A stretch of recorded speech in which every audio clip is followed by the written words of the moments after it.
Lord of Mysteries 2, Circle of Inevitability. Chapter 230, Scapegoat. At the stroke of 8 a.m., a pair of law enforcement officers ambled up to the third floor of Albert's Ducoque door.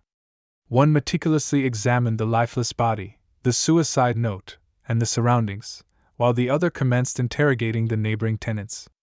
Lumian, already disguised using the mystery prying glasses, had taken his position at the entrance of room 310. The officer, donning a uniform and clutching a pen and paper, cast a fleeting glance in his direction. "You must be Cecile Dubois. Enlighten me on the matter." Lumian proceeded to recount how Flaming's sanity was gone prior to his arrival. The man incessantly raved about encountering the Montsouris ghost and the demise of his own kin. Soon, it seemed, his turn was imminent. Lumian continued, revealing how Flaming had abruptly regained consciousness the previous night and indulged in a bout of heavy drinking. "What about the wound on his shoulder?" interjected the officer attending to the deceased in the room. "Before he regained consciousness last night, he inflicted the injury upon himself. I was the one who bound it up," Lumian responded with composure. After interrogating the other tenants and the proprietor of the basement bar, the two officers cautiously deduced that the deceased had long been plagued by mental instability. He possessed a motive for suicide and displayed corresponding behavioral tendencies. As they maneuvered Flaming's body into the mortuary bag, they addressed Lumian, saying, "We shall transport him to the catacombs, but it's a rather intricate procedure. It entails ascertaining the precise cause of death, summoning a clergyman for purification rites, finding a suitable heir for his estate, and liaising with the catacomb administrators. This will take roughly a week or two." Lumian fell silent momentarily before resuming. "I've shared a few drinks with him. Remember to inform me when you lay him to rest." Affirming their agreement, the two officers departed Albert's Ducoque door, taking Flaming's body and the belongings from the room along with them. Lumian removed his disguise and returned to room 207. Seated in a chair, his back to the window casting sunlight, he faced the dimly lit corridor, grappling with a swirl of emotions. Flaming's suicide had presented Lumian with an alternative fate. Lumian had aided Flaming in evading the Montsouris ghost, not driven by a desire for personal gain or reward. It was simply because he saw a reflection of his own predicament in the man who had lost his family. One had succumbed completely, descending into lunacy, while the other persevered, clinging to a glimmer of hope and desperately struggling to maintain his grasp on reason. But in the end, Flaming, no longer tormented by the Montsouris ghost and driven to madness by fear, had opted to terminate his own existence. In the corridor, Elodie, her tresses concealed beneath a blonde wig and her eyes accentuated with eyeshadow, alongside the other cleaning lady, had already commenced their bustling day. They worked ceaselessly, mopping the floors and battling bedbugs without respite. Lumian observed silently, his gaze appearing distant and unfocused. After the passage of nearly 15 minutes, light yet hurried footfalls reverberated along the staircase, eventually reaching room 207. Jenna's silhouette came into Lumian's view. Today, she donned a more understated attire compared to her usual flamboyance. Her blouse clung slightly, complementing the gentle brown shade of her top and a fluffy beige short skirt. She sported knee-high black boots, and her makeup exuded both decadence and allure. She glanced at Lumian, entered room 207, and gently shut the wooden door behind her. Lumian snapped out of his reverie and observed her silently, refraining from questioning her intentions. Jenna repressed her curiosity and excitement before speaking up. "Have you heard? The boss and 2 leaders of the Poison Spur gang have been murdered." "I'm aware," Lumian acknowledged with a nod. Jenna scrutinized his expression and deliberately probed further. "You weren't involved, were you? Do you think I possess the capability to eliminate Black Scorpion Roger, Baldy Harmon, and short-legged Candlestick Christina all at once?" Lumian retorted. Jenna, having already gleaned an estimation of Seal's strength from Franca, understood that Black Scorpion Roger was no less formidable than Franca herself. She shook her head and uttered, "No." She then drawled in a leisurely tone, "But you can still seek assistance." "For instance, Franca?" The authorities don't even suspect me, Lumian stated, shrugging his shoulders. In truth, he found this matter rather perplexing. Ordinarily, as one of the few individuals who had recently engaged in a direct confrontation with the Poison Spur gang, he would undoubtedly be subjected to questioning following such an incident. Yet, Lumian had remained on standby since last night, prepared to don a disguise at a moment's notice, yet no investigators had arrived.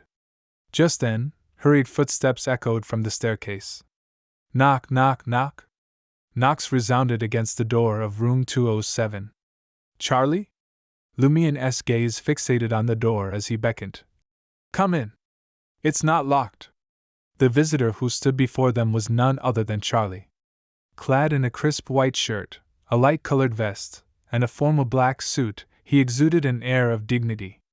Atop his head rested a half-top hat, while a dark bow tie completed his ensemble. His attire seemed even more refined than when he served as an attendant at Hotel du Cygne Blanc. After sizing up Charlie, Lumian couldn't help but smile. Well, where did this civilized individual come from? Charlie couldn't conceal his own grin. His tone brimmed with warmth and enthusiasm as he replied. Right? I am now a true gentleman. I'm still in the process of mastering classical grammar. Madam, monsieur, please allow me to extend my civilized greetings. With those words, he removed his half-top hat, pressed it against his chest, and offered a slight bow. Jenna chuckled but didn't discourage Charlie.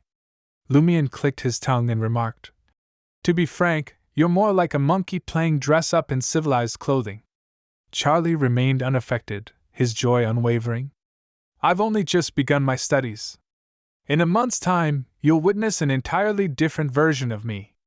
Oh, by the way, this is Monsieur Charlie Collent. He is currently enjoying a sumptuous dinner worth 8 francs d'or. At this point, Charlie glanced at Jenna, who stood beside the bed. He opened his mouth as if he had something to say, yet hesitated to do so in her presence. Nonchalantly, Lumian inquired, What's the matter? Just speak your mind. Charlie lowered his voice. Did you hear? Last night, Black Scorpion Roger, Baldy Harmon, and Short-Legged Candlestick Castina were all killed. I'm aware. And? Lumian believed Charlie wouldn't seek him out for something that would soon become public knowledge. Charlie glanced at Jenna and continued. What has been confirmed is that the murderer belongs to a terrorist organization known as the Aurora Order. They have a penchant for gruesome displays of carnage and primarily target individuals who worship evil gods. In this case, Black Scorpion Roger and his cohorts followed an evil god named the Great Mother. Aurora Order? Lumian was taken aback. Where did this scapegoat come from? Why were the official Beyonders suddenly pointing fingers at the Aurora Order? Shouldn't they first investigate those who had conflicts with Black Scorpion, Roger, and the Poison Spur gang? That's how detective novels were written. Are you saying that the Aurora Order truly carried out these murders? Jenna inquired curiously. Charlie nodded emphatically. That's correct. The Aurora Order appears to have claimed responsibility for these acts in some capacity. Tomorrow, there should be reports about the case in certain newspapers. The latter half of Charlie's statement suggested that the information he had just shared was meant to be disclosed and held no confidentiality clauses. The Aurora Order claiming responsibility? They weren't even involved. Why would they assume responsibility? Lumian found himself momentarily perplexed yet slightly amused. If he hadn't personally slain Black Scorpion, Roger, he might have suspected the Aurora Order as the culprits. Charlie glanced at Lumian and added in a hushed tone, This afternoon, once the election concludes, a crackdown on the mobs in the entire market district shall commence in response to the public's concerns about the district's security. Are you reading from a document? Your words sound so official. Lumian realized why Charlie had rushed to inform him. It was best for those with dirt on them to leave the market district this afternoon and hide for the time being. Lumian nodded subtly and replied, I have a mysticism gathering to attend this afternoon. Although Mr. K's gathering was scheduled for 9 p.m., Lumian intended to arrive early. Charlie breathed a sigh of relief and gestured toward the door. I'll make a move first. After a moment of contemplation, Lumion responded, "In the future, there's no need to inform me about such trivial matters." He added mockingly, "Do you doubt my abilities?" Charlie sheepishly smiled.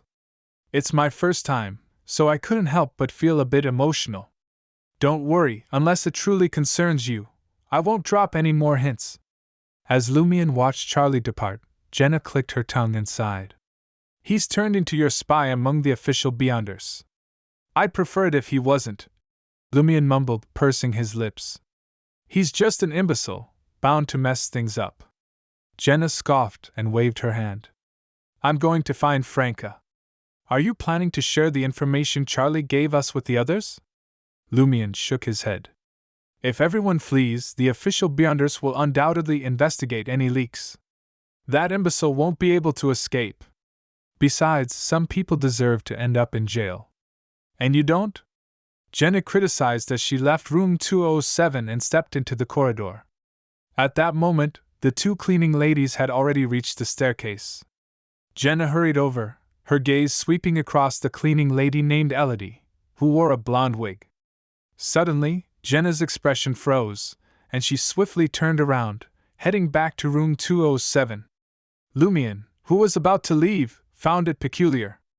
Elodie, a woman of almost 50 years with a blonde wig and eyeshadow, also noticed Jenna. She stared at the apprentice actress's retreating figure for a few seconds before calling out in confusion and concern, "Celia." Jenna's body went rigid. She slowly turned back, forcing a smile, and greeted Elodie with a loud voice. "Mother." "Mother?" Lumion almost couldn't believe his ears. Then he recalled Elodie mentioning that she used to be a theater actress and now enjoyed watching performances at the Theatre de l'Ancien Cage aux Pigeons. Her husband had passed away a few years ago in a factory accident, leaving behind two nearly adult children who helped support the family. Jenna, on the other hand, was an apprentice actress at the same theater. Her father had also passed away a few years ago, leaving only her mother and brother. Her plan was to earn enough money for her tuition fees and other expenses for the coming year. It all adds up. Lumion nodded thoughtfully. Elodie approached Jenna with a broom, assessing her appearance.